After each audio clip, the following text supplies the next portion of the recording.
miaka mitatu iliyopita, Kenya wameshuhudia matukio ya mass grave makubwa na madogo, na katika kila tukio lilikuwa na sababu na mwelekeo tofauti. Tukio la Shakahola Forest mwaka 2023 lina utofauti mkubwa na tukio ambalo lilitokea mwaka 2024 katika mji wa Nairobi, na tukio la Kericho ambalo limetokea mwaka huu 2026. Haya ni matukio matatu yaliyotokea katika miaka na nyakati tofauti, lakini yenye sababu tofauti na matokeo tofauti pia. Tukio la Shakahola Forest lilikuwa ni tukio la kiimani zaidi. Watu waliambiwa wafunge siku 40 pasipo kula wala kunywa kama vile Yesu alivyoweza kufunga. Watu 400 walikusanyika katika Shakahola Forest. Watu wa Shakahola Forest walitumia siku nzima kwa ajili ya kufanya ibada ili waweze kupata huo muujiza wa kupata njia ya kuzungumza na Mungu.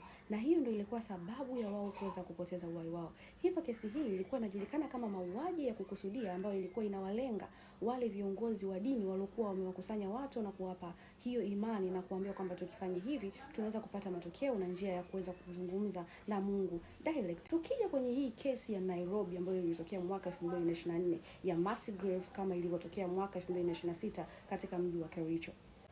Tukio la Nairobi mwaka 2024 haikuwa ni mauaji ya kukusudia, bali ilikuwa ni ukiukaji wa sheria, kwa maana kwamba hospitali ambayo ilikuwa imehusika kuichukua miili hiyo na kuipeleka kwa ajili ya kuifanyia mazishi hawakufuata taratibu za kiserikali.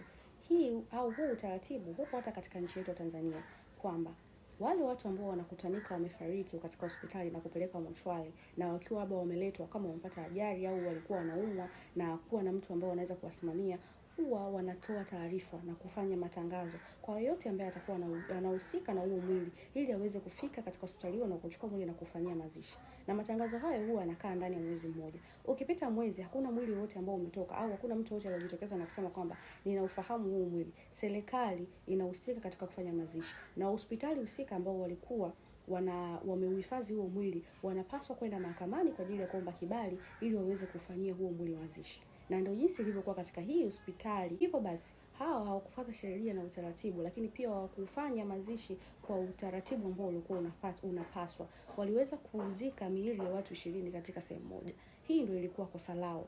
Tukija kwenye kesi ya mass grave ambayo imetokea katika mji wa Kericho mwaka huu 2026 katika nchi hiyo ya Kenya. Hii ni kesi ambayo kiukweli imewapa watu gumzo na imeshika sana masikio ya watu katika nchi ya Kenya, na imewahuzunisha kiasi kwamba bado wanaendelea kulilia haki ya miili hiyo iweze kupatikana, lakini waijue miili hiyo ni ya kina nani, kwa sababu watu wengi wamepata hofu. Huenda hata ndugu yako na wewe akawa yuko pale, kwa sababu ni miili 35 na asilimia kubwa ya miili ilikuwa ni ya watoto, ambayo ilipatikana miili 25 ya watoto.